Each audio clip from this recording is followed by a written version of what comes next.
නමෝ තස්ස භගවතෝ අරහතෝ සම්මා සම්බුද්දස්ස නමෝ තස්ස භගවතෝ අරහතෝ සම්මා සම්බුද්දස්ස නමෝ තස්ස භගවතෝ අරහතෝ සම්මා සම්බුද්දස්ස අනිච්චා භික්කවේ කාමා තුච්ඡා මෝස ධම්මා මායා කතමේ තම් භික්කවේ බාලලාපනං තී. ශ්‍රද්ධාවන්ත පින්වත්නි, අපේ සෑම භාවනා වැඩසටහනකදීම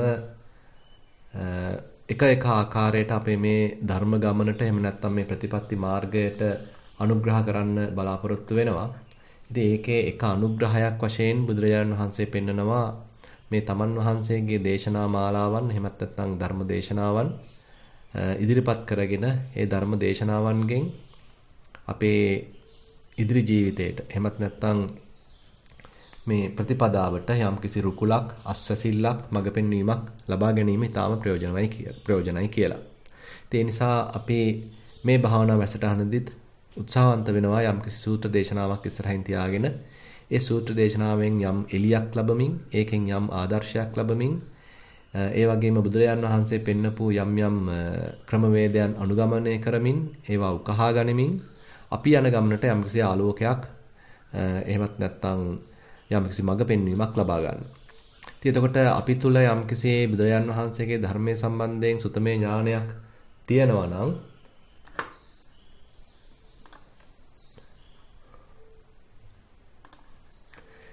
එතකොට යම් ආකාරයකින් අපි තුල යම්කිසි මේ ධර්මයේ සම්බන්ධයෙන් නිවැරදි ආකල්පයක් තියෙනවා නම් යම්කිසි අවබෝධයක් තියෙනවා නම් එතකොට අපිට පුළුවන් ගමන සාර්ථකව යන්න එහෙමත් නැත්නම් සැකහැර ඉදිරියට යන්න.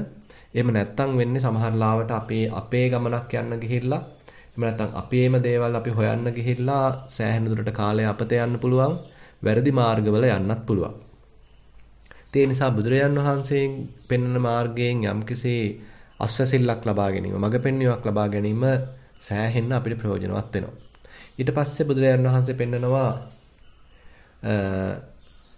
මේ ගමනේදී අපිට සීලයෙන් අනුග්‍රහ කරන්න කියලා. මොකද සීලය අත්‍යවශ්‍යයි, නැත්නම් කය වචනය හික්මවා ගැනීම අත්‍යවශ්‍යයි. මොකද අපේ මේ හිත සකස් කරගන්නවා කියන එක ඊට වඩා බොහොම සූක්ෂම කාරණයක්. ඒතකොට මේ සූක්ෂම කාරණයක් කරන්න කලින් අපි ටිකක් අපේ කයයි වචනයයි හික්මවා ගන්න අවශ්‍ය වෙනවා.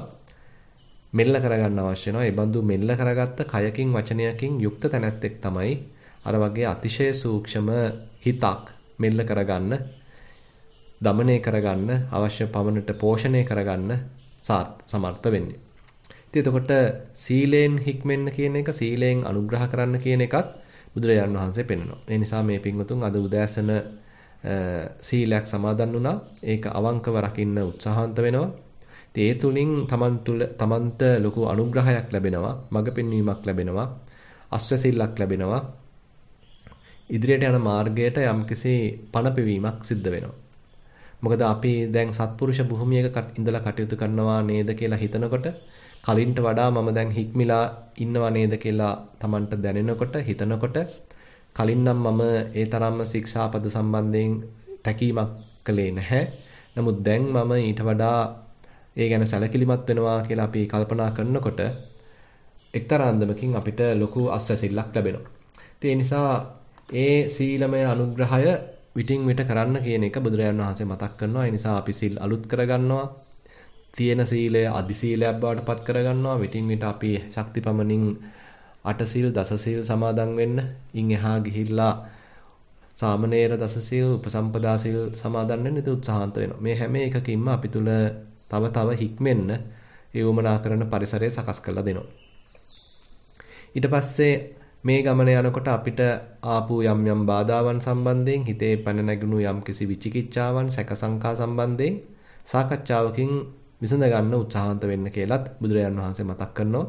එතකොට මේ ගමනම යන තවත් පිරිසක් එක්ක ගත කරනකොට එහෙමත් නැත්නම් ඒ අයගෙන් යම් අවවාදයක්, අනුශාසනාවක්, මඟ පෙන්වීමක් ලැබනකොට අන්න අපේ තිබිච්ච සැක සංකා දුර වෙලා අපිටත් විශ්වාසවන්තව ගමන යන්න අවස්ථාව සැලසෙනවා. ඒ නිසා අපි සාකච්ඡාවකනුත් අපි මේ ගමනට අනුග්‍රහ කරගන්න උත්සාහන්ත වෙනවා.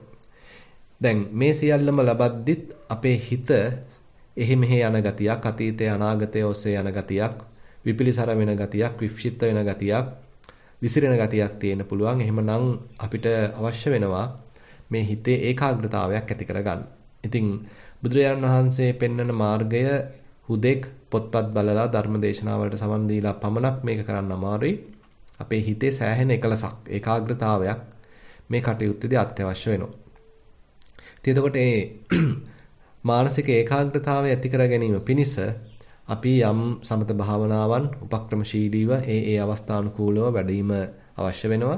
එතකොට අන්න හිතේ ඒකාග්‍රතාවයේ දියුණු වෙලා, හිත සංසුන් වෙලා, සමතයකටපත් වෙලා, බොහොම නිශ්ශබ්ද වෙලා අපේ මේ වැඩට අනුග්‍රහයක් දක්වනවා. ඉතින් ඒ බඳු සංසුන් වෙච්ච, ඒකාග්‍ර වෙච්ච, සමාධිමත් වෙච්ච හිතක් තමයි අපි ප්‍රඥාව තවදුරටත් දියුණු කර ගැනීම සඳහා භාවිතා කරන්නේ. ඒ බඳු සමාහිත හිතකින් පමණයි අපිට මේ බුදුරජාණන් වහන්සේ පෙන්වන ධර්මය සාක්ෂාත් කරගන්න අවස්ථාව සැලසෙන්නේ. එහෙමනම් ඉතින් අපි මේ කියපු අනුග්‍රහයන් විටින් විට ලබනවා නම්, අපේ හිතට ලබලා දෙනවා නම්, එහෙමනම් අපිට ටිකක් දීර්ඝ ගමනක්, සාර්ථක ගමනක් යන්න අවස්ථාව සැලසෙනවා. ඉතින් ඒකේ සුතමය ඥානයක් ඇති කරගන්න, මඟ පෙන්වීමක් ලබා ගන්න අද අපි මාතෘකාවක් ඉස්සරහින් තියාගත්තා. මේ මාතෘකාව මජ්ක්‍ධිම නිකායේ උපරිපණ්ණාසකයේ එන ආනෙන්ජ සප්පාය සූත්‍රයෙන්.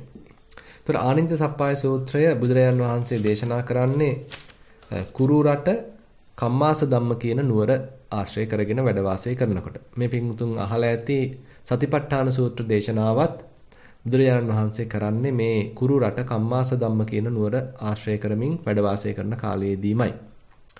ඒ වගේමයි මූලපරියාය සූත්‍රය දේශනා කරන්නේත් ඒ අවස්ථාවේදීමයි. ඉතින් එතකොට අපිට තේරෙනවා මේ කම්මාස ධම්ම නුවර බොහෝ සෙයින් සෑහෙන ප්‍රඥාවන්ත පිරිසක්, ධර්මයේ නියැලී වාසය කරන පිරිසක්, එහෙමත් නැත්නම් ප්‍රතිපදාවක් අනුගමනය කරන, ප්‍රතිපදාවක් පුරන පිරිසක් හිටිය නගරයක් වශයෙන් අපිට නිකන් අනුමාන වශයෙන් හිතා ගන්න පුළුවන්. බුදුරජාණන් වහන්සේ බොහෝම ගැඹුරු දහම් කරුණු රැසක් මේ කුරු රට කම්මාස ධම්ම කියන නුවරදී දේශනා කරලා තියෙනවා. එතකොට මේ ආනෙන්ජ සප්පාය සූත්‍රයත් මේ කුරු රට කම්මාස ධම්ම නුවර වාසය කරද්දී තමයි බුදුරජාණන් වහන්සේ දේශනා කරන්නේ. ඉතින් එතෙන්දී බුදුරජාණන් වහන්සේ කියනවා මුලින්ම මේ කාමයන්ගේ ආදීනව පෙන්ලා දෙනවා.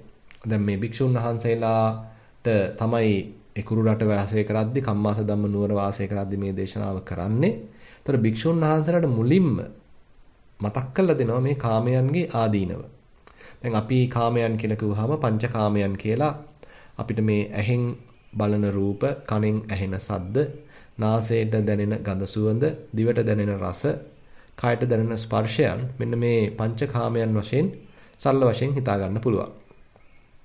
ඒ නිසා අපි ඇහෙන් බොහොම ලස්සන රූප බලන්න හරි කැමති, කනෙන් බොහොම කංකලු දේවල් අහන්න හරි කැමති, වාදනයක් වෙන්න පුළුවන්, ගීතයක් වෙන්න පුළුවන්, කවියක් වෙන්න පුළුවන්, ගායනයක් වෙන්න පුළුවන්. මේ ඕනම කන යොමාගෙන අහලා ඒ තුලින් යම්කිසි වින්දනයක්, ආස්වාදයක් ලබන්න පුළුවන් දේවල්, ශබ්ද ඉතින් අපි බොහොම අහන්න කැමති. ඒ වගේමයි විවිධාකාර සුවඳ තියෙනවා, ගඳ විලවුන් තියෙනවා. ඉතින් මේවත් අපි ආග්‍රහණය කරන්න කැමති. අපි සෑහෙන්න වේදම් කළා. ඉතින් ඒවා අරගෙන අපේ ඇඟේ තවරගෙන ඉතින් මේ විදිහට අපි ඒකෙන් යම්කිසි ආස්වාදයක්, වින්දනයක් ලබනවා. ඒ වගේමයි අපි වේදම් කළා කැමති ආපන ශාලාවන් වලට ගිහිල්ලා දිව පිනවන්නත් උත්සාහන්ත වෙනවා. එතකොට මේ රසයන් ඔස්සේ අපි ඇදීගෙන යන ගතියක්, අපේ හිත නැඹුරු වෙන ගතියක්, ඒව ඔස්සේ දුවන ගතියක් තියෙනවා. ස්පර්ශෙනුත් ඒ ආකාරයෙන්මයි අපි කැමති අය ලං කරගෙන, කැමති වස්තුන් ලං කරගෙන ඒකෙන් යම්කිසි සුඛාස්වාදයක් ලබන්න, සැපයක් ලබන්න උත්සාහන්ත වෙනවා. ඉතින් මේ පංචකාමයන් ඇසුරු කිරීම කියන එක අද ලෝකේ අතිශය බහුලයි. එදත් එහෙමයි, අදත් එහෙමයි, අනාගතයටත් එහෙමයි. සාමාන්‍යයෙන් ඉතින් මිනිස්සු සැප විඳිනවා කියලා කරන්නේ. ඒතර මේ පංචකාමයන් වැඩියෙන් ඇසුරු කිරීම තමයි සැප විඳිනවා කියලා කියන්නේ. එතකොට අපිට ඇහෙන් කැමති රූප බලන්න පුළුවන් නම් ඔන්න අපි පොහොසතෙක් කියලා කියනවා. කනෙන් කැමති ශබ්ද අහන්න පුළුවන් නම් එයා පොහොසත් කියලා කියනවා. ඒ වගේමයි නාසයෙන් කැමති ගඳ සුවඳ ආග්‍රහණය කරන්න පුළුවන් නම් පොහොසත් කියලා කියනවා. දිවෙන් කැමති රස භුක්ති විඳින්න පුළුවන් නම් පොහොසත් කියලා කියනවා. ඒ වගේමයි පුළුවන් තරම් කය පිනවන්න පුළුවන් නම් කයට කැමැති ආස්වාදයන් ලබලා දෙන්න පුළුවන් නම් පොහොසත් කියලා කියනවා. ඉතින් මේ බඳු ස්වභාවයක් තමයි ඉතින් සාමාන්‍ය ලෝකයේ තියෙන්නේ. දැන් මේ බඳු කාමයන් ආස්වාදය කරන්න ගිහිල්ලා විපතටපත් වෙන අවස්ථාවලුත් එමටම තියෙනවා. ඒකේ ආදීනව පක්ෂයකුත් එහෙමනම් අපිට පොඩ්ඩක් තේරුම් ගන්න පුළුවන්. දැන් මේ කාමයන්ගේ ආදීනව. මේවා බොහොම කෙටි කාලයයි පවතින්නේ. කොයි මොහොතේ මේ කාමයන් අපිට අහිමි වෙනවද? මේ අපි බලන රූප, ශබ්ද, ගන්ධ, රස, ස්පර්ශ කොයි මොහොතේ අපිට අහිමි වෙනවද? කොයි මොහොතේ තව කෙනෙක් පැහැර ගන්නවද? කියන එක ගැන කිසිම නිශ්චයක් අපිට කරන්න බෑ. ඒ වගේම ස්වාභාවික විපත් නිසා මේවා කොයි මොහොතේ විනාශ වෙලා යනවද? ඒවැය තියෙන අවිනිශ්චිත භාවය අපිට කිසිසේත්ම නිශ්චය කරන්න බෑ. ඉතින් අද කාලේ වුණත් මේ විවිධාකාර වසංගත රෝග නිසා ඉතින් සමහරවිට අපි බොහොම ප්‍රිය අය අපෙන් වෙන් වෙලා යනවා. එහෙමත් නැත්නම් මීට වසර ගණනාවකට ආපු අර සුනාමි විපත වගේ දේවල් නිසා සාමාන්‍යයෙන් පැයකටත් යන්න කලින් අපි ඇලුම් කරපු බොහොම වටිනා කියන දේවල් සුළු මොහොතකින් අපිට අහිමි වෙලා යනවා. ඒ නිසා කොයිතරම් අපි මුළු ජීවිතේම කැප කළා මේ කාමයන් සෙව්වත් කෙතෙක් කාලයක් අපිට ඒවා ආරක්ෂා කරගන්න පුළුවන්ද කියන ප්‍රශ්නයක් තියෙනවා. ඉතින් අපි ජීවිත රක්ෂණ අරගෙන විවිධාකාර දේපොළ රක්ෂණ අරගෙන ඉතින් මේවට යම්කිසි ආරක්ෂාවක් ආරෝපණය කරගන්න උත්සාහන්ත වෙනවා. ඉතින් එතකොට අපි ඒකටත් සෑහෙන වේදමක් කරනවා මේ කාමයන් ටික ආරක්ෂා කරගන්න. මගේ කියාගත්ත කොටසක් තියෙනවා, අපේ කියාගත්ත කොටසක් තියෙනවා. ඒ කාමයන් පුළුවන් තරම් භුක්ති විඳින අතරේ ඒවා ආරක්ෂා කරගන්නත් අපි සෑහෙන්න මහන්සි වෙනවා. සමහරලාට ඒවා ගැන දිවා රැ වෙහෙසෙනවා. නිින්ද යන්නෙත් නැහැ සමහරලාට මේ තියෙන දේවල් මතක් වෙනකොට. ආරක්ෂා කරගන්න තියෙන දේවල් මතක් වෙනකොට. ඉතින් මේ දේවල් කොච්චර ලැබුවත් ඇති කියලා හිතෙන්නෙත් නැහැ. නැත්නම් කෙනෙකුට ඉතින් යම් පමණකට යැපෙන්න පුළුවන් තරමට ඉතින් සෑහෙන යමක් තියෙනවා. නමුත් ඒ පමණක් ප්‍රමාණවත් කියලා කවදාවත් හිතෙන්නේ නැහැ. මේවා තව තව සොයාගෙන යන ගතියක්, හඹාගෙන යන ගතියක් තමයි අපි තුල තියෙන්නේ. ඉතින් එතකොට අපිට තේරෙනවා මේ බුදුහාමුදුරුවෝ කියන ඒ තණ්හාවට දාස වීම. ඌනෝ ලෝකෝ අතිත්තෝ තණ්හා දාසෝ කියලා බුදුරජාණන් වහන්සේ සඳහන් කරනවා. හැම තිස්සෙම මෙතන තියෙන ඌණත්වයක්. හැම තිස්සෙම මදි කියලා හිතන ගතිය තමයි තියෙන්නේ. කොච්චර තිබුණත් මට තාම මදි. අරයට වඩා මට තාම නැහැ කියලා අර හැම තිස්සෙම අනිත්‍යයත් එක්ක සංසන්දනය කරන ගතියක්, ලෝකයේත් එක්ක සංසන්දනය කරන ගතියක්, තියෙන දෙයින් සෑහීමකටපත් නොවන ගතියක් තමයි අපි ගාව සාමාන්‍යයෙන් තියෙන්නේ. ඒ නිසා අපි නිරන්තරයෙන්ම තණ්හාවට දාසකම් කරනවා. අපේ හිතේ නිරන්තරයෙන්ම තණ්හාව රජ කරනවා. තණ්හාවෙන් විවිධාකාර නියෝග නිකුත් කරනවා. අපි ඉතින් බොහෝම බැගෑපත් 16ක් වගේ ඒ තණ්හාව කියන විදිහට කටයුතු කරනවා. තණ්හාවෙන් කිව්වම ඇහින් රූප පෙන්වන්න කියලා ඉතින් අපි ඇහින් රූප පෙන්වනවා. තණ්හාව කිව්වහම හොඳ සද්ද අහන්න කියලා ඉතින් අපි උපරිම මිහිරි සද්ද අහන්න උත්සාහන්ත වෙනවා. තණ්හාවෙන් කිව්වහම දැන් ගිහිල්ලා සුවඳ බලන්න කිව්වහම ඉතින් අපි ඒකත් කරනවා. ඒ වගේම දිවෙන් රස බලන්න කිව්වම ඒකත් කරනවා. යම් හොඳ ස්පර්ශයක් ලබන්න කිව්වහම ඒකත් කරනවා. ඉතින් අන්තිමට අපි කියන්නේ නම් මම රස වින්දා මම සැප වින්දා කියලා. නමුත් ඇතුළේ ඉඳන් විධාන දීලා තියෙන්නේ නම් තණ්හාව. ඒ නිසාම බුදුහාඳුරෝ කියනවා මේ සංසාර ගමනේදී අපි දෙවන්නේක් කරගෙන යන්නේ වෙන කාවවත් නෙමෙයි මෙන්න මේ තණ්හාවමයි. ඉතින් අපිට අද මේ ජීවිතේදී සමහරවිට අපේ අඹදරුවන් ඉන්නවා, දෙමව්පියෝ ඉන්නවා, යාළු මිත්‍රයෝ ඉන්නවා, අඹ යාළුවෝ ඉන්නවා. සමහරවිට අපි හිතන්න පුළුවන් සංසාරේ පුරාවට මේ ඈත් එක්ක මම එන්නේ නැති, පතාගෙන එන්නේ නැති, මේ ඈත් එක්කම තමයි මම ඉන්නේ නැත්තේ කියලා ඉතින් අපිට සමහරට හිතෙන්න ඉඩ තියෙනවා. ඉතින් සමහරලාට ඇතම් කෙනෙක් මේ භවයේදී හම්බුනේ නැත්නම් ඔයාව මම ඊළඟ භවයේදී හම්බ වෙන්නවත් ඕනේ කියලා ඉතින් ප්‍රාර්ථනා පිහිටව ගන්නවා. ඉතින් මේ තරම් අපි එකිනෙකා බැඳිලා එකිනෙකාව ප්‍රාර්ථනා කරමින් සිප වැළඳ ගනිමින් යන ගතියක් තියෙනවා. නමුත් බුදුහාඳුරෝ කියනවා මේ කොයිතරම් අපි කෑකොස්සන් ගහගෙන ලං වෙලා සිප වැළඳගෙන හිටියත් අන්තිමට මේ තණ්හාවම තමයි පෝෂණය කරලා තියෙන්නේ. තණ්හාවම තමයි අපේ සගයා වශයෙන්, අබයහලුව වශයෙන්, අපේ සහායකයා වශයෙන් පවත්වගෙන තියෙන්නේ. එතකොට මේ තණ්හාව පෝෂණය කරන ගතිය, තණ්හාවටම දාසකම් කරන ගතිය මේ අදේදී පටන් ගත්ත දෙයක් නෙමෙයි, මේ සංසාරගත පුරුද්දක්. ඒතර අපි ගියාත්මදිත් රූප, ශබ්ද, ගන්ධ, රස, ස්පර්ශයන්ට ඇලුම් කරා. මේ ආත්මෙදිත් අපි මේ විදිහටම ඇලුම් කරනවා. එන ආත්මෙදිත් අපි මේ විදිහටම ඇලුම් කරાવી. ඉතින් අපි නිදහස කියලා සාමාන්‍යයෙන් සලකන්නේ. ඒතර පුළුවන් තරම් මේ තණ්හාව කියන විදිහට පුළුවන් තරම් රූප, ශබ්ද, ගන්ධ, රස බලන්න පුළුවන් නම් ඉතින් අපි නිදහසක් කියලා කියනවා. ඉතින් මේ නිදහස අපි බොහෝ අගය කරනවා ලංකාවටත් වඩා පිට රටවල් වල බටහිරේ විශේෂයෙන්ම. එතකොට මේ තණ්හාවට තියෙන නිදහස. තණ්හාවෙන් දේවල් බලන්න තියෙන නිදහස. අහන්න තියෙන නිදහස. සුවඳ විඳින්න තියෙන නිදහස. රස බලන්න තියෙන නිදහස. ස්පර්ශ ලබන්න තියෙන නිදහස බොහෝම ඉහළින් වර්ණනා කරනවා. ඒ සඳහා බොහෝ කැප වෙනවා. ඒ සඳහා අයිතිවාසිකම් ඉල්ලලා සටන් කරනවා. ඉතින් මේ බඳු වාතාවරණයක් තමයි සාමාන්‍ය මේ පෘථග්ජන ලෝකේ තියෙන්නේ. කාම ලෝකේ තියෙන්නේ. ඉතින් අපිත් මේ ගත කරන්නේ කාම ලෝකයක. ඉතින් මේ බඳු කාම ලෝකයක මුල් තැන දෙන්නේ වැඩි වැඩියෙන් කාමයන් භුක්ති විඳින්න. වැඩි වැඩියෙන් රූප බලන්න. වැඩි වැඩියෙන් සද්ද අහන්න. වැඩි වැඩියෙන් ගඳ සුවඳ බලන්න. වැඩි වැඩියෙන් රස බලන්න. වැඩි වැඩියෙන් කැමැති ස්පර්ශයන් ලබන්න ලොකු මුල් තැනක් දෙනවා. ඉතින් අපි සෑහෙන්න මහන්සිලා රැකී ආරක්ෂා කරලා නැත්නම් ඉගෙන කියාගෙන ලොකු රැකී ආරක්ෂා කරලා ඒ සියලුම මුදල් අපි වැය කරන්නේ. එතකොට මේ කාමයන් ලං කරන්න නැත්නම් ඒ කාමයන් සතුටු කරන්න, සන්තරපණය කරන්න තමයි ඉතින් ගත කරන්නේ. ඉතින් මේ වගේ කාමයන් වෙනුවෙන් අපි යොදන කාලය මෙපමණකයි කියන්න බෑ. ඉතින් අපි ගිය භවවලදීත් මේ විදිහටම කාමයන් වෙනුවෙන් සෑහෙන්න මහන්සි වෙන්න ඇති. මේ භවයේදීත් ඉතින් අපි සෑහෙන කාලයක් තිස්සේ ඒ සඳහාම මහන්සි වෙනවා. ඉතින් අපි ඊළඟ භවයේදීත් මේ විදිහටම කරાવી. ඒතර මේක බැලුවාම කෙලවරක් නැති වැඩක්. ඉතින් අද අපි කොයිතරම් මේ කාමයන් තෘප්තිමත් කරන්න අපේ තියෙන කාම ආසාව, භව ආසාව, දිගට ඉන්න තියෙන කැමැත්ත, රස විඳින්න තියෙන කැමැත්ත අපි කොයිතරම් පෝෂණය කරත් හැබැයි ඒකේ තෘප්තිමත් වෙච්ච කෙනෙක් ඉන්නවදෝ කියලා ටිකක් සැක හිතෙනවා. මොකද බොහෝ ධනය තියෙන, බොහෝ බලය තියෙන ධන කුවරයෝ පවා තව මදි කියාගත්ත ස්වභාවයෙන් තමයි ඉන්නේ. ඒ වගේම මේ කොයිතරම් දේවල් තිබුණත් ඒ අයගේ මූණේ පිරිච්ච බවක්, තෘප්තිමත් වෙච්ච බවක්, සතුටක් ඒ තරම්ම පේන්න නැහැ. తాවකාලිකව නිකන් සතුටින් ඉන්නා වගේ පෙනුනට ඒ අයගේ හිතේ තියෙන අසහනකාරී බව, පෙළෙන ගතිය ඉතින් සෑහෙන මතුවලා පේනවා.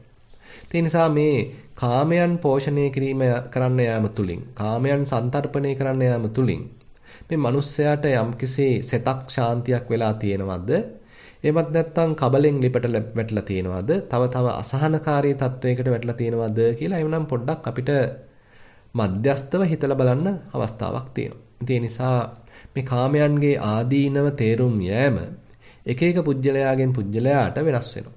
ඇතම් කෙනෙකුට අපි හිතමු පුංචි කාලෙදිම මේක තේරෙනවා. එයා ඉතින් උත්සාහන්ත වෙනවා පුංචි කාලෙදිම හරි මේ කාමයන්ගෙන් තොරව හිත පවත්වා. තවත් කෙනෙකුට ඉතින් කලාතුරකින් තරුණ කාලෙදිත් තේරෙනවා.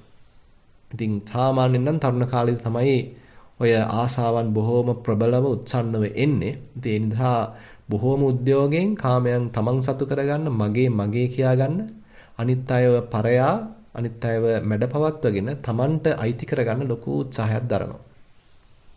හැබැයි ඉතින් ඒත් කලාතුරකින් ඇතම් කෙනෙකුට තරුණ කාලෙදි වුණත් මේකේ තියෙන නිස්සාරත්වය වැටහෙන්න ඉඩ තියෙනවා. තවත් කෙනෙක් මැදිවියටපත් වෙනකොට මේ කාමයන්ගේ තියෙන ආදීනව පොඩ ප්‍රකට වෙන්න පටන් ගන්නවා. තවත් කෙනෙකුට වයසට ගියාට පස්සේ මේ කාමයන්ගේ තියෙන බොල් බව, නිස්සාරත්වය තේරෙන්න පටන් ගන්නවා. ඉතින් මේ විදිහට එක එක්කෙනාගේ බුද්ධි මට්ටම අනුව, අවබෝධය අනුව මේ කාමයන්ගේ තියෙන ආදීනව, මේකේ තියෙන මේ විසම භාවය තේරෙන්න ඉඩ තියෙනවා. ඉතින් දැන් බුදුරජාණන් වහන්සේ මේ ධර්ම දේශනාව කරන්නේ භික්ෂුන් වහන්සේලාට. ඉතින් සාමාන්‍යයෙන් ඉතින් අපිට හිතන්න පුළුවන් භික්ෂුන් වහන්සේලා කියලා කිව්වහම ගිහිගේ අතහැරලා ආපු පිරිසක්. ඉතින් මේ ගිහිගේ තියෙන සාමාන්‍ය කාමභෝගී බවෙන් ඈත් වෙලා කාමයන්ගේ ආදීනව යම් පමණකට තේරුම් අරගෙන ඒවා අතහැරලා දාලා අබිනිෂ්ක්‍රමණයක් කරපු පිරිසක් කියලා, ඉතින් නෙක්ඛම්මයක් කරපු පිරිසක් කියලා දල වශයෙන් ඉතින් අපිට හිතා ගන්න පුළුවන්. ඒත් ඉතින් බුදුරජාන් වහන්සේ මේ භික්ෂුන් වහන්සේලාටමයි තවදුරටත් මේ කාමයන්ගේ තියෙන ආදීනව ප්‍රකට කරන්නේ. කාමයන්ගේ තියෙන ආදීනව කියලා දෙන්නේ. ඉතින් බුදුරජාන් වහන්සේ කියනවා අනිච්චා භික්ඛවේ කාමා. ඉතින් මුලින්ම පටන් ගන්න මේ කාමයන් හරිම අනිත්‍යයි, හරි తాවකාලිකයි. සමහර ලාට අපි විඳින මේ සැප හරි කෙටි කාලයයි. සමහරලාට මේ තරුණ කාලයේ තියෙන තාක් පමණයි හුඟක් හැඩ වැඩකම් කරන්න පුළුවන්. ඊට පස්සේ ඉතින් ටික ටික ජරා ජීර්ණ වෙලා, දුර්වර්ණ වෙලා, තියෙන ලස්සන නැති වෙලා බොහෝම විරූපී තත්වයකට පවාපත් වෙන්න ඉඩ තියෙනවා. ඇතැම් වෙලාවට යම් යම් රෝග වැළඳිලා අපේ තිබිච්ච ඒ සුකුමාල ගතිය, සුරූපී ගතිය අපිට අහිමි වෙන්න ඉඩ තියෙනවා. එහෙම නැත්නම් කායික වශයෙන් අපි භුක්ති විඳපු සවි ශක්තිමත් බව අපෙන් ගිලිහි යන්න ඉඩ තියෙනවා. ඒ නිසා අපි කොයිතාක් දුරට මේ අද දවසේ අත්විඳින කාමයන් ලබන්න අපිට ලැබේවිද? නැත්නම් මේ අද විඳින කාමයන් කෙතෙක් කාලයක් තවදුරටත් භුක්ති විඳින අවස්ථාව සැලසේවිද කියලා කිසිම කෙනෙකුට නිශ්චය වශයෙන් කියන්න බෑ. ඉතින් අද ලෝකේ ලොකු අවිනිශ්චිත භාවයකට මුළු ලෝකෙම මුහුණ පාලා තියෙනවා. මනුෂ්‍ය වර්ගයාම මුහුණ පාලා තියෙනවා. මොකද සමහරවිට මේ බඳු තත්වයක් ඇති වෙන්න කලින් බොහොම අසීමිත වන්දමක නිදහසකින් මිනිස්සු කටයුතු කළා. මේවා තියෙන අස්තිරත්වය, මේවා තියෙන తాවකාලික බව, අවිනිශ්චිත බව ගැන ඒ තරම් මිනිසුන්ට වැටහුනේ නැහැ. නමුත් කොයිතරම් ධන දහන්නේ තිබුණත්, කොයිතරම් බලපුලුවන්කාරකම් තිබුණත් මේවා හරිම අවිනිශ්චිත බවක් තියෙනවා නේද කියලා කෙනෙකුට ඇරවන ගතියක් අද ලෝකේ ජනිත වෙලා තියෙනවා. ඉතින් මේ தത്വෙම තවදුරටත් බුදුරජාණන් වහන්සේ උද්දීපනය කරමින් සඳහන් කරනවා අනිච්චා භික්කවේ කාම. මහණෙනි මේ කාමයන් කියන දේවල් හරිම අනිත්‍යයි. බොහොම අස්තිරයි. අද විඳිනවා වෙන්න පුළුවන්, නමුත් හෙට ලැබෙයිද කියලා නම් කියන්න බෑ. අනිද්දාට ලැබෙයිද කියලා කියන්න බෑ. අද තවත් කොච්චර කාලයක් ලැබෙයිද කියලා කියන්න බෑ. ඒ වගේ නිශ්චය වශයෙන් අපිට මේ දේවල් ගැන කියන්න බෑ. හරිම අස්තිර ගතියක්, తాවකාලික ගතියක් එහෙමනම් මෙන්න මේ කාමයන් තුල තියෙනවා. තුච්චා.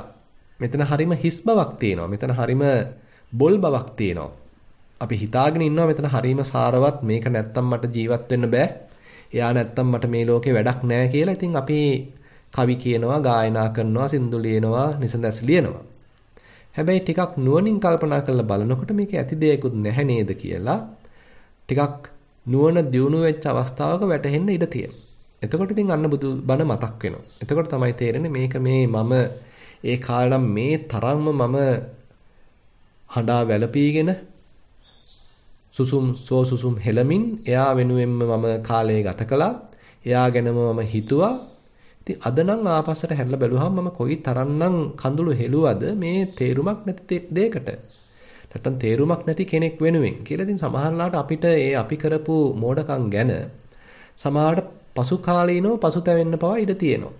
ඉතින් අපි වැඩිහිටියන් වශයෙන් ඉතින් මේ වගේ අත්දැකීම් අපිට කාටත් තියෙනවා. ඒ නිසා අපේ ඒ තරුණ කාලෙදී කරපු ඒ ඉස්සරහින් තියාගත්ත වටිනාකම් පස්සේ කාලෙට යනකොට ඉතින් ඒ තරම් වටින්නේ නැහැ නේද කියලා කෙනෙකුට වැටහෙන්න පුළුවන්. අපේ ඒ ජීවිත වකවානුවලදී අපි යම් දේවල් වලට විවිධාකාර වටිනාකම් දෙනවා. හැබැයි ඉතින් කාලයක් යනකොට ඒ වටිනාකම් නිකාම පුස්සක් බවට පත් වෙලා යනවා. ඊට පස්සේ ආයෙත් අපේ ජීවිතේදී වෙන දේවල් වලට අපි වටිනාකම් දෙන්න පටන් ගන්නවා. සාමාන්‍යයෙන් නම් කියන්නේ ඉතින් පුංචි කාලෙදී අපි හිතමු ඉතින් ටිකක් ලොකු වෙන්න, හවි ශක්තිමත් කෙනෙක් වෙන්න ඉතින් ලොකු සිහින මවනවා. තරුණ කාලෙත් ඉතින් ඔන්න පෙම්වතෙක් පෙම්වතියක් හොයාගන්න, බිරිඳක් ස්වාමියෙක් හොයාගන්න, ගයක් දොරක් හදාගන්න, රස්සාවක් හොයාගන්න ඉතින් සිහින මවනවා. තලතුණාවදීදී ඉතින් සමහරලාට ඔන්න උසස් වීමක් ලබා ගන්න, තැනක් ලබා ගන්න, සමාජයේ තැනක් අරගන්න ඉතින් උත්සාහ දරනවා. ඉතින් ඒවා තමයි අපේ සිහින වෙන්නේ. ඒවා තමයි අපේ බලාපොරොත්තු වෙන්නේ. ඉතින් මේ විදිහට අපේ ජීවිතය ගත වෙනකොට ඒ වකවානු වලදී ඒ අපේ තියෙන අපේක්ෂාවන් බලාපොරොත්තුත් යම් විපරිණාමයන්ට ලක් වෙනවා. අපි කලින් තිබිච්ච බලාපොරොත්තු ගැන පසු කාලීනව හිතවලා බලනකොට ඒවා ඒ තරම් වටිනකමක් නැති බවක්, ඒවා මහා බොල් දේවල් බවක්, හිස් දේවල් බවක් වැටහෙන්න පුළුවන්. ඉතින් කෙසේ නමුත් මේ සියලුම කාමයන් සම්බන්ධයෙන් පොදුවේ බුදුරජාණන් වහන්සේ මතක් කරනවා අනිච්චා භික්කවේ කාමා තුච්චා. මේවා මහාම බොල් දේවල්, හිස් දේවල් මේවා. මේවෙන් ඒ තරම් හරයක් නැහැ කියලා බුදුරජාණන් වහන්සේ සඳහන් කරනවා. මෝස ධම්මා. මේවා තියෙන මුලාවක්. මුලා කරන සුළු බවක් තමයි මේ කාමයන් තුල තියෙන්නේ. ඇහෙන් රූප පෙනෙද්දී අපිට ඒ බඳු මුලාවක් මේ තුල සිද්ධ වෙනවා කියලා ඒ තරම් තේරෙන්නේ නැහැ. අපිට පේන්නේ හරීම මනස්කාන්ත දර්ශනීය රූපයක් තමයි අපිට පේන්නේ. නමුත් මේ රූපය මනස්කාන්ත උනේ දර්ශනීය උනේ අපේම හිතේ තියෙන රුචි අරුචිකම් අනුව නේද කියන එක අපිට ඒ තරම්ම තේරෙන්නේ නැහැ. ඒ නිසා මට ලස්සන වූ දෙයක්, මට ලස්සන වූ කෙනෙක් තවත් කෙනෙකුට ලස්සන නොවෙන්න ඉඩ තියෙනවා. ඒ නිසා අපේම මේ තියෙන රුචි අරුචිකම් අනුව අපි අගයන් ආඩම්බරයන් දෙනවා. ඒ අනුව මම ඒකෙන් සැපයක් හෝ දුකක් ලබන්න උත්සාහවන්ත වෙනවා. ඒ නිසා මෙතන මහා මුලාවකුත් තියෙනවා. එතන මේ පේන දේ ඇත්ත වශයෙන් මෙතන තියනවද කියලා ඉතින් පසු කාලීනව පොඩ්ඩක් විමසුම් නුවණින් බලන්න ඉඩ තියෙනවා. ඊළඟට මායා කතමේතම් මෙතන මහා මායාවක්, මහා ප්‍රෝඩාවක් මෙතන තියෙන්නේ. මෙතන නිකන් විඥාවක් වගේ දෙයක් තියෙන. ඇත්ත වශයෙන් නැති දෙයක් තියෙනවා වගේ පෙන්නනවා. ඉතින් ඒකතාවකින් බැලුවාම එතකොට මේ බුදුරජාන් වහන්සේ මේ කියන වචනවල පවා මේවා තියෙන නිස්සාරත්වය, මේවා තියෙන මුලා කරන සුළු බව ටිකක් මතු කරලා පෙන්නනවා. බාලලාපණං ඊට පස්සේ කියනවා මේවා නිකම් අර බොහොම මෝඩ මිනිස්සයෝ කටමැත දොඩවන්න පාවිච්චි කරනවා. ඒ මිසක් මේවා ගන්න කියලා හරයක් නැහැ. හැබැයි ඉතින් සාමාන්‍ය පෘථග්ජන මිනිස්සයෝ දෙයක් දැක්කහම මේක ලොකුවට උද්දීපනය කළා උලුප්පලා දක්වලා කතා කරනවා. මම මේවා දැක්කා, අරවා දැක්කා, මේවා ඇහුවා. මම මේ දේවල් සතුයි, මේ දේවල් වලට මං අයිතිකාරයෙක්, මෙච්චරවත් පොහසත්කම් මට තියෙනවා කියලා කටමැත දොඩවන්න ඉතින් ඇතම් කෙනෙක් මේ සියලුම පංචකාමයන් භාවිතා කරනවා. ඉතින් බුදුහාඳුරගෙන මේවා මේ බාලයින්ගේ කටමැත දොඩවීම සඳහා පමණක් පාවිච්චි කරන දේවල්. ඉතින් ඒකාතකින් බැලුවාම මේ බඳු ප්‍රකාශ මේ සාමාන්‍ය කාමභෝගී ජීවිතයට ලොකු අතුල් පහරක් එල්ල කරනවා කියලා කියන්න පුළුවන්. මොකද අපි ඒව වෙනුවෙන් තමයි උදේ ඉඳන් රාත්‍රී කාලය වෙනකම්ම මහන්සි වෙන්නේ. නමුත් බුදුරජාන් වහන්සේ බොහොම නිර්දය විදිහට මේවා තියෙන නිස්සාරත්වය හෙළි කරලා තියෙනවා. ඉතින් ඒකාතකින් භික්ෂුන් වහන්සේලාට මේක කියන්න බය වෙන්න දෙයක්වත් නැහැ. මොකද ඒ අය මේ කාමයන්ගේ සෑහෙන දුරකට නිස්සාරත්වය බොල් බව තේරුම් අරගෙන තමයි මේවායින් අතහැරලා දාලා එහෙමනම් මේ නෛෂ්ක්‍රම්‍යයක් කරන්නේ. ඉතින් බුදුරජාණන් වහන්සේ තවදුරටත් ඒ නෛෂ්ක්‍රම්‍ය උද්දීපනය කරමින් මේ භික්ෂුන් වහන්සේලාට මේ කාමයන්ගේ තියෙන ආදීනව ප්‍රකට කරනවා. ඊළඟට මේකේ තව පැත්තක් බුදුරජාණන් වහන්සේ පෙන්නනවා. යේච සම්පරාය යේච ditta dhammika kama යේච සම්පරායිකා කාමා. දැන් මේ මොහොතේදී මේ වර්තමානයේදී අපි සතු වෙලා අපි භුක්ති විඳින යම්කිසි රූප ශබ්ද ගන්ධ රස ස්පර්ශ තියෙන්න පුළුවන්. අපි මේ අවස්ථාවේදී අපි සතුයි දැන් ඒවා. අපි තුමු අපිට ගෙයක් දොරක් තියෙනවා. යාන වාහන මොනවා හරි තියෙනවා. අපි හිතමු රැකියාවක් තියෙනවා. ඉතින් මේ හැම දෙයක්ම මේ කාමයන් යටතේට තමයි ගැනෙන්නේ. හැබැයි ඉතින් අපි අනාගතයටත් සැලසුම් හදනවා. අනාගතයට මම මේ දේවල් තව කරන්න ඕනේ. මගේ වත්තු පිටිය තව ටිකක් ලොකු කරගන්න ඕනේ. ගේ තව ටිකක් ලොකු කරගන්න ඕනේ. නැත්තම් විවාහ වෙලා නැත්තම් මම විවාහ වෙන්න ඕනේ. ඉතින් මේ විදිහට එක එක විදිහට අපි අනාගත කාමයන් ගැන සැලසුම් හදනවා. එතකොට අපිට තේරෙනවා මේ වර්තමාන වශයෙන් මෙලොව වශයෙන් මේ මොහොතේ ditta dhammika වශයෙන් යම් කාමයන් ප්‍රමාණයක් තියෙනවා. එතනින් සෑහීමටපත් නොවන නිසා අපි අනාගත කාමයන් ගැන සිහිනමවනවා. ඉතින් අපි අපේ හිත දිහා පොඩ්ඩක් කල්පනා කරලා බැලුවොත් ඉතින් අපේ හිතේ දුවන්නේ ඕවා තමයි. පංචකාම ලෝකේ නැත්නම් මේ කාම ලෝකේ අපි වැඩියක්ම හිතමින් කාලය ගත කරන්නේ ඉතින් ඕවා ගැනම තමයි. මේ තියෙන දේවල් ගැන කල්පනා කරනවා. අනාගතේ ලබන්න තියෙන දේවල් ගැන කල්පනා කරනවා. එතකොට බුදුරජාණන් වහන්සේ කියන මේ මෙලෝ වශයෙන් මේ මොහොතේ තියෙන කාමයන් ප්‍රදේශයක් තියෙනවා. ඒ වගේම සම්පරායිකා කාමා කියලා අනාගතයේදී නැත්නම් ඊළඟ භවයන් වලදී ලබන්න තියෙන කාමයන් ගැනත් කල්පනා කරනවා. ඉතින් ඇතම් කෙනෙක් යම් පින්කම් වල පවා යෙදෙනවා, දානමාන ආදී කටයුතු වල පවා යෙදෙනවා මේ අනාගත සැප බලාපොරොත්තු. අනාගත කාමයන් බලාපොරොත්තු. අනාගතයේදී සැප විඳින්න දැන් යම් දේවල් කරනවා. ඉතින් අපිට තේරෙනවා මේ බඳු ප්‍රදේශයක් ඔස්සේ තමයි අපේ හිත නැත්නම් අපේ සිතුවිලි ධාරාව විහිදී යන්නේ. අපේ හිත වැඩ කරන්නේ මේ දේවල් ඔස්සේ. අපි කල්පනා කරන්නේ මේවා ලබන්නේ කොහොමද? ලැබපු දේවල් ආරක්ෂා කරන්නේ කොහොමද? ඊළඟ භවයටත් මේ ටික අරන් යන්නේ කොහොමද? නැත්නම් මම ප්‍රිය කරන අයට මේ ටික උරුම කරලා දෙන්නේ කොහොමද? ඊළඟ භවයේදීත් මටත් අඩු නැතුව මේ දේවල් ලබා ගන්න මම මොනවද කරන්න ඕනේ කියලා ඔන්න ඒ වගේ මේ කාමයන් සම්බන්ධයෙන්ම ඒවාම ළඟ තියාගෙන කල්පනා කරන ක්‍රමයක්. ඒවා ගැනම කල්පනා කිරීමක් තමයි ඉතින් අපි සාමාන්‍යයෙන් කරන්නේ. ඉතින් එතකොට බුදුරජාණන් වහන්සේ තවත් කියනවා ditta dhammika කාම සංඥා සම්පරායිකා කාම සංඥා. ඔන්න දැන් තව ටිකක් සියුම් පැත්තකට බුදුහාඳුරුව අපිව ගෙනියනවා. දැන් මේ අපි අතීතයේ අසුරු කරපු යම් රූප දැකපු රූප තියෙනවා, අහපු සද්ද තියෙනවා, අහපු සින්දු තියෙනවා, කවි ගායනා තියෙනවා. රස විඳපු යම් කෑම ಜಾති, එක එක පළතුරු ಜಾති තියෙනවා. අපි ළඟ තියාගෙන අත් විඳපු යම් ස්පර්ශයන් තියෙනවා. හැබැයි මේවා ඒ කාලේ කරද්දී අපේ හිතෙත් මේවා අන්තිමට යම් හෝ කොටසක් තැම්පත් වෙනවා. අනුසේ වශයෙන් මේවා මුල් බැස ගන්නවා. අපි මේ බලපු දේවල් එතනින් අහවර වෙලා නැහැ, අවසන් වෙලා නැහැ. මේකෙන් එකතු කරගත්ත යම් මණ්ඩි වගේ ගතියක්. මේකෙන් ගත්ත යම් සංඥා කොටසක් ඔන්නේ හිතෙත් තැම්පත් වෙලා. ඉතින් අපි S2 පියාගත්තාම අර අතීතයේ අසුරු කරපු දේවල්, අතීතයේ අපි බලපු දේවල්, අතීතයේ අහපු දේවල්, අතීතයේ රස විඳපු දේවල්, අතීතයේ ආග්‍රහණය කරපු දේවල්, අතීතයේ ස්පර්ශ කරපු දේවල් ඔන්න ඔලුවට එනවා. ඒවා මතක් වෙනවා. දැන් විශේෂයෙන්ම භාවනාවක් කරන්න ගියාම ඉතින් අපි සීලයක් සමාදන් වෙලා, අටසිල් සමාදන් වෙලා, පුළුවන් තරම් කාමයන්ගෙන් ඈත් වෙලා අපි ආරණ්‍යයකට පැමිණලා නැත්නම් ශුන්‍යාගාරයකට ගිහිලා ඉතින් අපි සෑහෙන හික්මෙන් උත්සාහන්ත වෙනවා. S2ක් පියාගන්න. හැබැයි S2ක් පියාගත්තට පස්සේ අපි අර gedara ඉන්නවටත් වඩා බොහෝම බරපතල විදිහට මේ අපි ඇසුරු කරපු කාමයන්, දැනටත් ඇසුරු කරන කාමයන් ගැන සිතුවිලි සංඥා වශයෙන් දෝරේ ගලන්න ගන්නවා අපේ හිතේ. ඉතින් ඒකාතකින් අපිට හරි ප්‍රශ්නයක් මතුවෙනවා. මම මේ gedara ඉඳද්දි අඹදරුවන් එක්ක ඉඳද්දි මෙච්චර මගේ හිතේ වල්මත් වෙච්ච ගතියක් නැහැ. අකීකරු වෙච්ච ගතියක් නැහැ.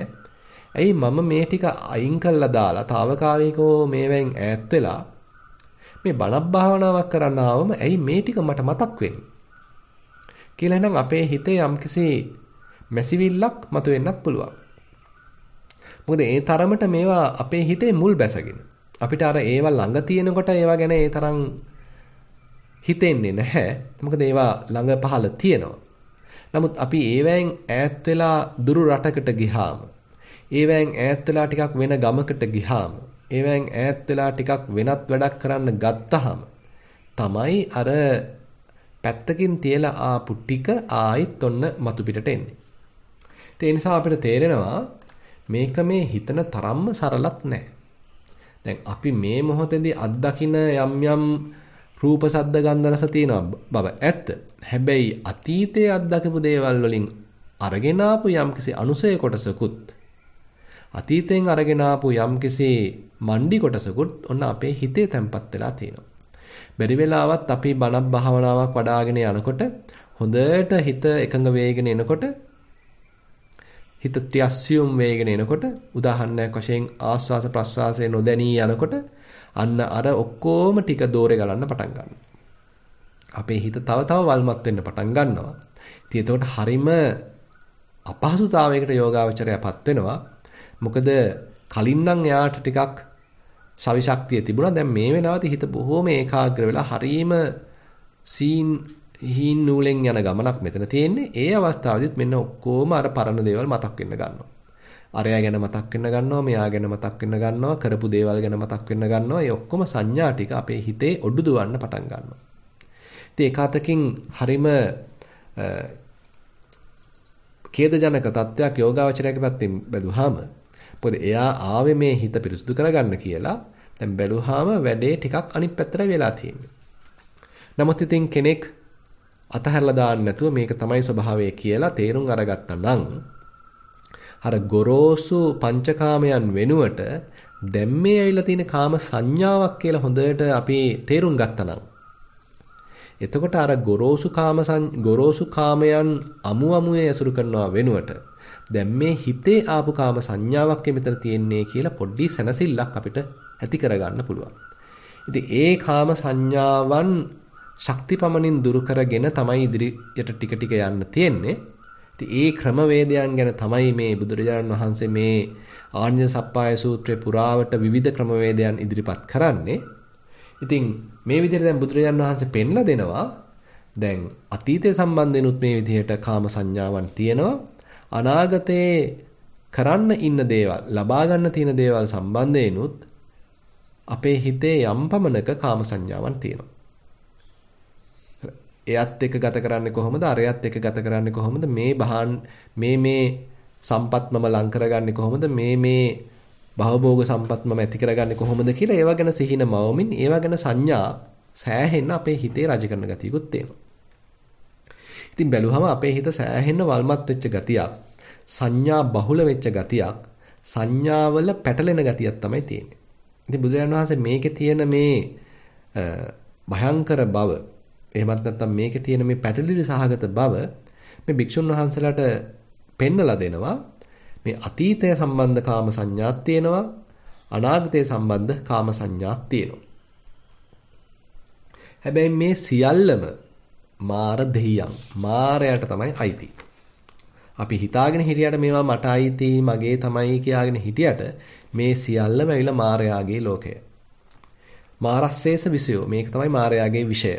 එයාගේ විෂයපතේ තමයි මේ සියල්ලම තියෙන්නේ.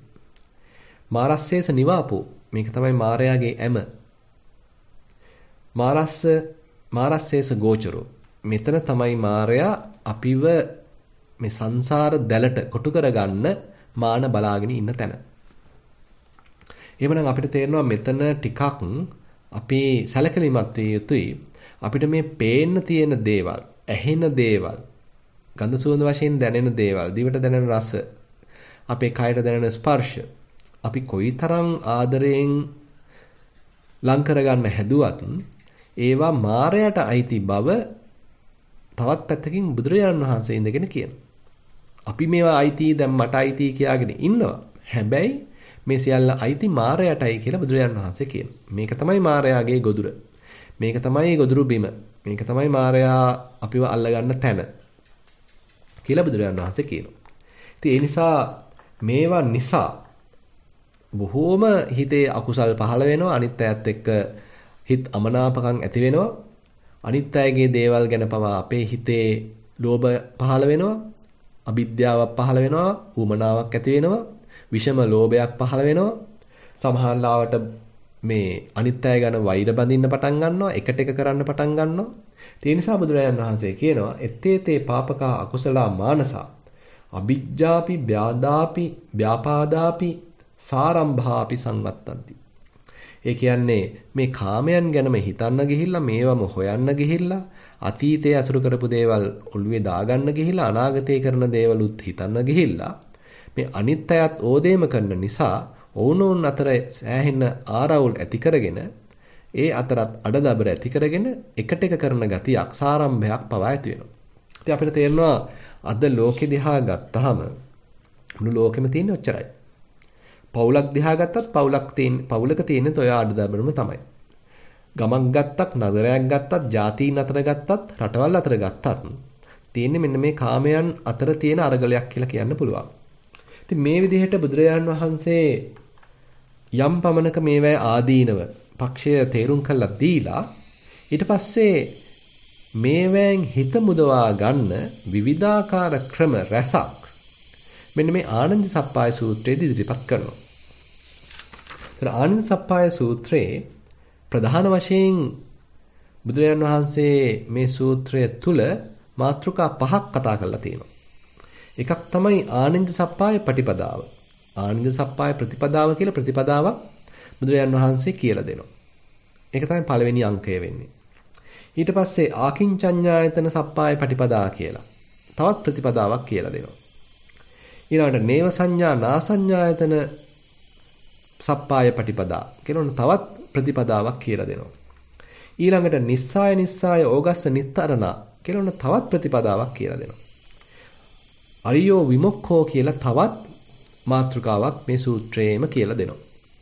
එතකොට බොහෝම ධර්ම සාරයක් අන්තර්ගත වෙන සෑහෙන බුදුරජාන් වහන්සේගේ බුදු නුවණ හෙළිවන තවත් පැත්තකින් මේ ශ්‍රාවකයන්ට අනුග්‍රහ කරපු විවිධ පැති හෙළිවන සූත්‍රයක් වශයෙන් අපිට මේ ආනන්ද සප්පාය සූත්‍රය හඳුනා ගන්න පුළුවන්.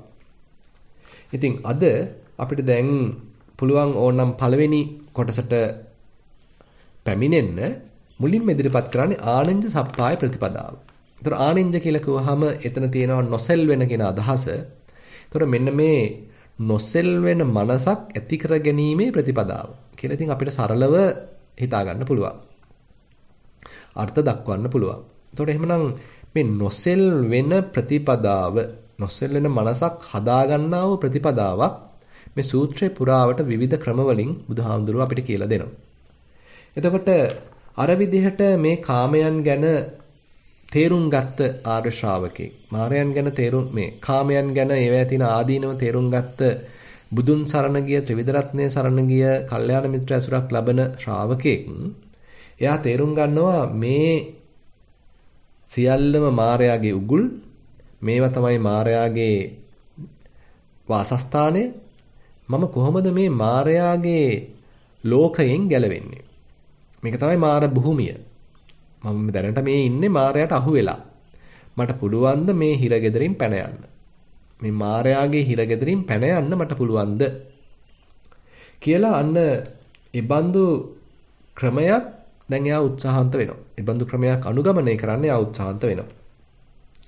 ඉතින් එයාට හම් වෙන එක ක්‍රමයක් තමයි මේ හිතේ යම් පමණකට සමාධියක් දියුණු කරගෙන, ඒකාග්‍රතාවයක් දියුණු කරගෙන මේ කාමයන් ගැන හිතන්නේ නැතුව ඉන්න උත්සාහන්ත වීම. ඉතින් අපිට සරලව මේකට අපේ සතිපට්ඨානය සිත්තු කරගන්න පුළුවන්. දැන් බුදුරජාණන් වහන්සේ කායගත සතිය ගැන දේශනා කරනකොට විශේෂයෙන්ම දේශනා කරනවා මේ කායගත සතිය වැඩිීමේ ආනිසංස. යේ ගේහසිතා සරසංකප්පා තේ පහියන්ති කියලා විශේෂයෙන් සඳහන් කරනවා. සෑම කායගත සති කර්මස්ථානයක් අවසානයේම බුදුරජාණන් වහන්සේ විශේෂයෙන් සඳහන් කරනවා මේ ගෘහාශ්‍රිත වූ පංචකාමයන් ඔස්සේ දුවන ඒ කල්පනාවන් ඒවා වන්න ප්‍රහාණය වෙලා යනවා. කුමක් කළොත්ද? කායගත සතිය වැඩුවොත්, කායානුපස්සනාව වැඩුවොත්. ඉතින් මේකත් ඒ තරම් අමාරු නැහැ. අපි භවනා කරන පිරිසක් වශයෙන් දැනටමත් යම් පමණකට මේකේ සාක්ෂි නැත්තම් මේ පින්වතුන්ටම අත්දකින්න ලැබිලා ඇති. අපි කර්මස්ථානයක් අරගෙන පොඩ්ඩක් මේක විග්‍රහ කරගත්තොත්, විස්තර කරගත්තොත් අපි හිතමු කෙනෙක් උත්සාහවන්ත වෙනවා තමන්ගේ හිත මේ ආස්වාස ප්‍රස්වාසයේ එකඟ කරන්න. ඉතින් මුලදී ටිකක් අමාරුයි, අතීතයට දුවනවා, අනාගතයට දුවනවා. ඉතින් එයා උත්සාහය අතහරින්න නැතුව මතුවෙන ආස්වාසයේ, මතුවෙන ප්‍රස්වාසයේ තමන්ගේ අවධානය පවත්වන්න උත්සාහන්ත වෙනවා. ඉතින් මේ කාරණාව යම් පමණකට හෝ සාර්ථක වෙනකොට එයාට තේරෙනවා එකක් පස්සේ එකක් මේ ආස්වාස ප්‍රස්වාස පැමිණෙනවා. ඒක නතර වෙන්නේ නැහැ. ඒතර දිගටම අපිට පුළුවන් වුණොත් මේ පැමිණෙන ආස්වාස ප්‍රස්වාසයේ අවධානයෙන් ඉන්න.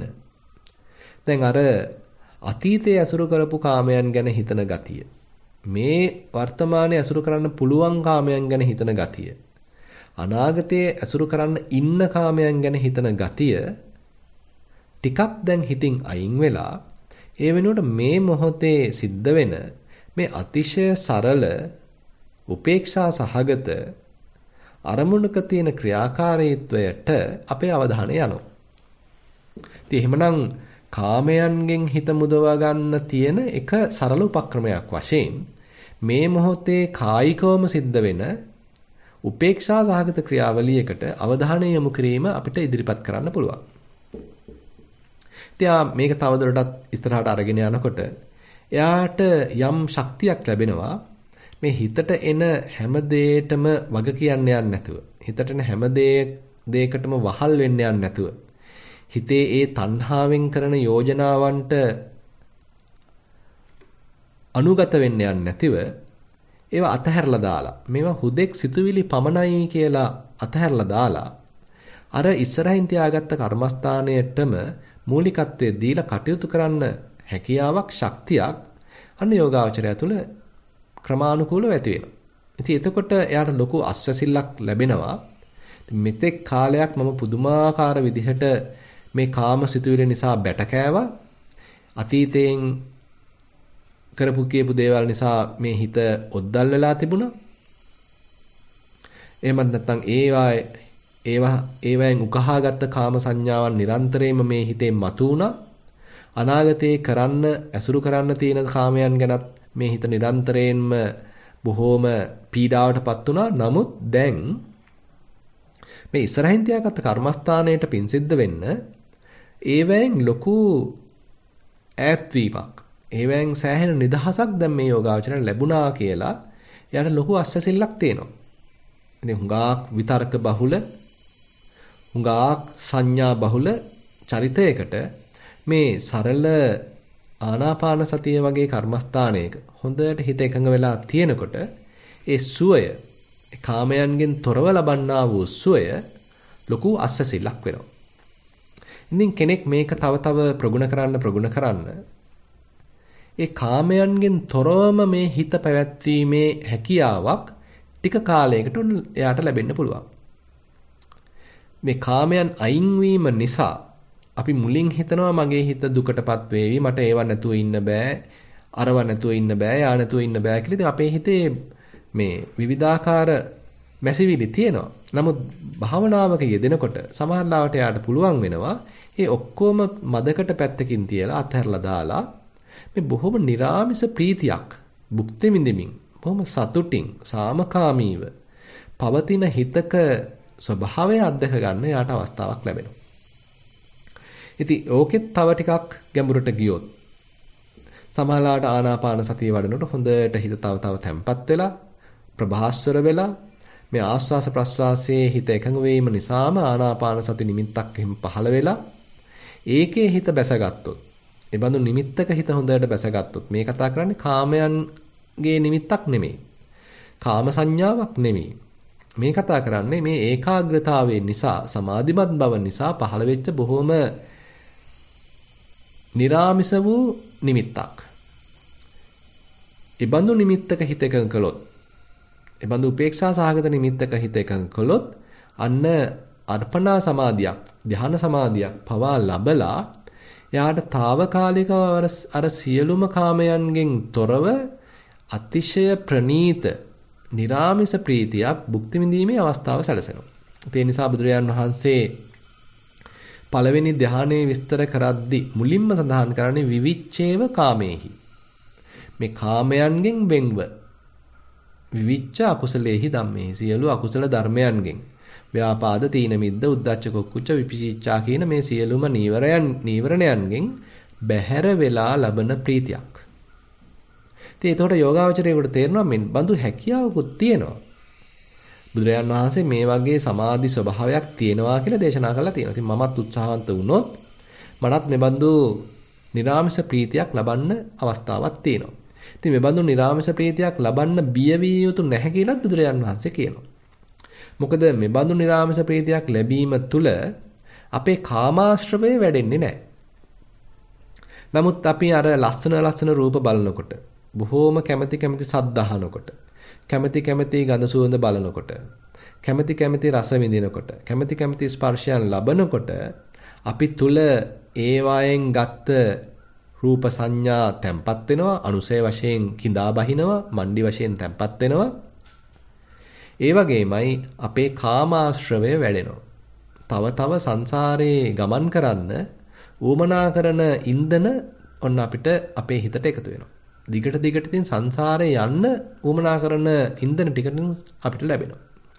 නමුත් අර වගේ නිරාමිස ප්‍රීතියක් භුක්ති විඳිද්දී, සමාධි සෝයක් භුක්ති විඳිද්දී එතන කාමයන්ගෙන් බැහැරවමයි මේ බඳු සෝයක් භුක්ති විඳින්නේ. ඇහෙන් රූප බලලා ලබන සෝයක් නෙමෙයි. කනෙන් ශබ්ද අහලා ලබන සෝයක් නෙමෙයි. නාසයෙන් ගඳ සුවඳ බලලා ලබන සෝයක් නෙමෙයි. දිවෙන් රස බලලා ලබන සෝයක් නෙමෙයි. කයින් ස්පර්ශයක් විඳලා ලබන සෝයක් නෙමෙයි. මේක කාමයන් අතහැරීම තුල ලබන සෝයක්. ඉතින් මේක කෙනෙකුට එකාතකින් විශ්වාස කරගන්න පවා අමාරුයි මෙහෙමත් සෝයක් තියෙනවද කියලා.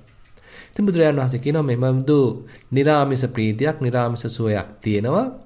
ඒ බඳු සෝයක් තියෙන බව යෝගාවචරයේ තේරුම් ගත්තොත් එයා ඒක වැඩියෙන් ඇසුරු කරන්න ඉඩ තියෙනවා. මොකද අර කාමයන්ගෙන් ලබන ගොරෝසු ආස්වාදයට වඩා මෙතන ප්‍රණීත නිරාමිස ප්‍රීතියක් දැන් අන්න එයාගේ හිත ඇසුරු කරන්න පටන් ගන්නවා. ඉතින් එයා සමහරලාට ඔන්න ඒකට ඇලෙන්න ඉඩ තියෙනවා. ඒ කිව්වේ මේ සමාධියට දැන් ඇලෙන්න ඉඩ තියෙනවා. ඉතින් ඇතම් කෙනෙක් මේ සමාධියම දැන් ඉස්සරහින් තියා ගන්නවා, ඒකම ප්‍රගුණ කරනවා, ඒකම වශී කරනවා, ඒකම තව උත්කෘෂ්ඨ මට්ටමකට පත් කරගන්නවා, ප්‍රණීත මට්ටමකට පත් කරගන්නවා. අපි හිතමු යම්කිසි කෙනෙක් නොපිරිහිණු ධානයකින් කලුරිය කළොත් සමහරවිට ඒ ධානයට අනුරූප යම්කිසි බ්‍රහ්ම ලෝකයක උපතත් ලබනවා. ඒ නිසා ප්‍රථම ධානයට අනුරූප රූපාවචර බ්‍රහ්ම ලෝක 3ක්, ද්විතීය ධානයට අනුරූප රූපාවචර බ්‍රහ්ම ලෝක 3ක් මේ ආදී වශයෙන් ඒ ධාන වලට අනුරූප බ්‍රහ්ම ලෝක පවා ධර්මයේ පෙන්ලා දීලා තියෙනවා. ඒ නිසා ඇතම් යෝගාවචරයේක් ඉතින් මේ දේවල් සාරය කියලා හිතාගත්තොත් ඉතින් එයා ඒකට තමයි වාඩි වෙන්නේ. එයා වාඩි වෙන්නේ මේ බඳු සුවයක් ආස්වාදනය කරන්න. මේ බඳු සුවයක් බලාපොරොත්තුෙන් තමයි එයා භාවනාවට වාඩි වෙන්නේ. ඒක තමයි ඉස්සරහින් තියාගන්නේ. ඒකම තමයි කැමැත්ත. ඉතින් ඒක මුලදී අපිට කාටත් සිද්ධ වෙන්න පුළුවන්. මොකද මේ මුළු ලෝකෙම බැටකන මොහොතක ඒකෙන් අයින් වෙලා අර වගේ නිර්ආමස ප්‍රීතියක් භුක්ති විඳින ලැබීමත් ලොකු අස්වැසිල්ලක්. ඉතින් නමුත් ඉතින් ඒකට හැබැයි අපි ඕනකට වඩා ඇලුම් කරමින් ඒක විතරයි මේකේ පරමාර්ථය කියලා හිතාගත්තොත් අන්න අපිට අවසාන වශයෙන් උරුම වෙන්නේ අන්න අර වගේ බ්‍රහ්ම ලෝකයක් පමණයි. හැබැයි ඉතින් ඒකත් తాවකාලිකයි. ඉතින් ඒ නිසා ඇතම් කෙනෙක් මේ සමාධි සෝය අත්දැක්කට එතන නිෂ්ඨාවක් ලබන්නේ නැහැ. එතනින් අවසానයි මේ කටයුත්ත කියලා හිතන්නේ නැතුව ඒක පවා ත්‍රිලක්ෂණයට නගමින් ඒක පවා විපස්සනා කරමින් මේ හිතේ කෙලෙස් දුරුවන් කිරීම පිණිස මේ හිතේ කෙලෙස් ඡය කිරීම පිණිස වෙනමම විපස්සනා මාර්ගයකට නැඹුරු වෙන්න ඉඩ තියෙනවා. ඉතින් ඒ නිසා හිතේ සමාධිමත් බවක් දියුණු කරගත්ත යෝගාවචරයෙක් අන්න ඒ විපස්සනා ප්‍රතිපදාවක ගමන් කරනවා නම් එයාට මේ ධ්‍යාන වලින් පවා ප්‍රයෝජනය ගන්න අවස්ථාව සැලසෙනවා. ඒ කියන්නේ ධ්‍යානයකට සමවදිනවා, ඒකෙන් ඊට පස්සේ අයින් වෙනවා. ඒක තුල තියෙන නිස්සාරත්වයේ තේරුම් ගන්නවා, తాවකාලික බව තේරුම් ගන්නවා. එතනදී පහළ වෙච්ච යම් යම් සංඥාවන්, යම් යම් වේදනාවන්, සැප වේදනාවන් වෙන්න පුළුවන්, නිරාමස ප්‍රීතිය වෙන්න පුළුවන්.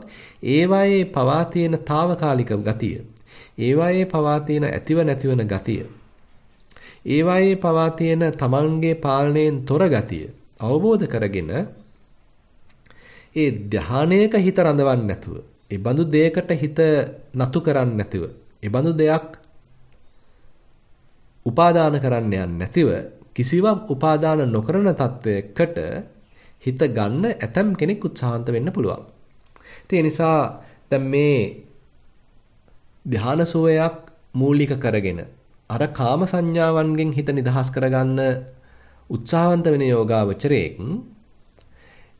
ඇතැම් පිරිසක් ඉන්නවා ධානයම අල්ල බදාගෙන ඒකමයි සුවය කියලා හිතාගෙන ඒකමයි නිෂ්ඨාව කියලා හිතාගෙන මිය පරලෝ ගියොත් ඉතින් එයාට අවසාන වශයෙන් උරුම වෙන්නේ අර වගේ බ්‍රහ්ම ලෝකයක් පමණයි.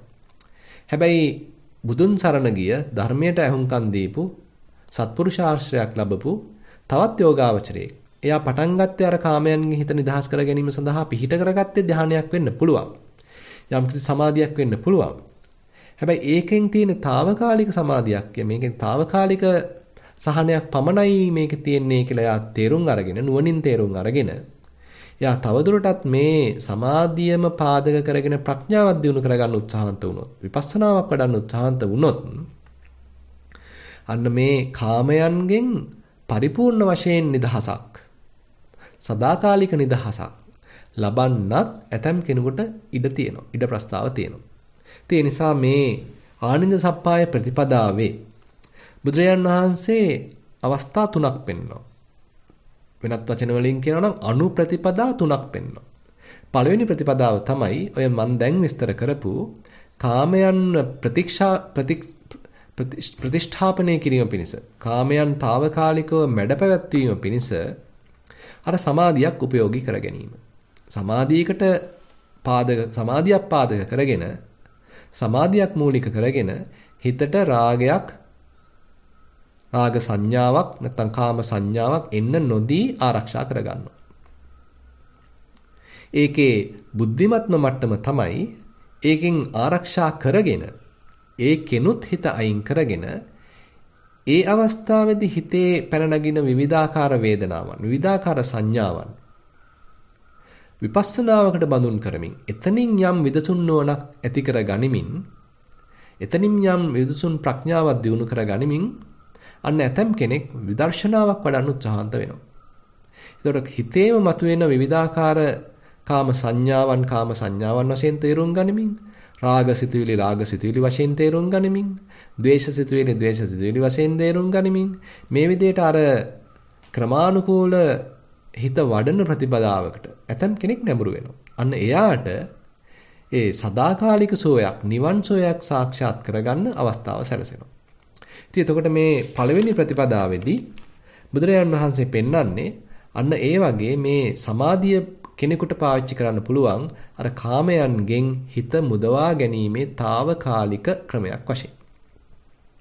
ඉතින් අපි තවදුරටත් ඉස්සරහට බලමු තව මොනවද මේ බුදුරජාණන් වහන්සේ ඉදිරිපත් කළ තියෙන ප්‍රතිපදා ක්‍රමවේදයන් මේ හිත කාමයන්ගෙන් නිදහස් කරගන්න කියලා. ඉතින් ඒ නිසා අද අපේ ධර්මදේශනාවේදී විශේෂයෙන් මේ ආනන්ද සප්පාය සූත්‍රයට යම් ප්‍රවිෂ්ටයක් ලබා ගත්තා. ඒ වගේම ආනන්ද සප්පාය සූත්‍රයේ එන ආනන්ද සප්පාය ප්‍රතිපදා කියන එකේ පළවෙනි ප්‍රතිපදාව ගැනත් අපි යම් පමණකට සාකච්ඡා කළා. ඉතින් මේ කරුණුත් අපේ භාවනාවටත් එකතු කරගෙන අපි මේ තුලිනුත් යම්කිසි අවබෝධයක් ආලෝකයක් ලබාගෙන මේ භාවනා මාර්ගයේ තවදුරටත් ඉදිරියෙන් විශ්වාසවන්තව යන්න උත්සාහවන්ත වෙමු. ඒ සඳහා මඟ පෙන්වීමක් අද දින ධර්මදේශනාවෙන් සිදු වේවා කියලා ප්‍රාර්ථනා කරමින් අද ධර්මදේශනාව අවසන් කරනවා. සියලු දෙනාටම තෙරුවන් සරණයි.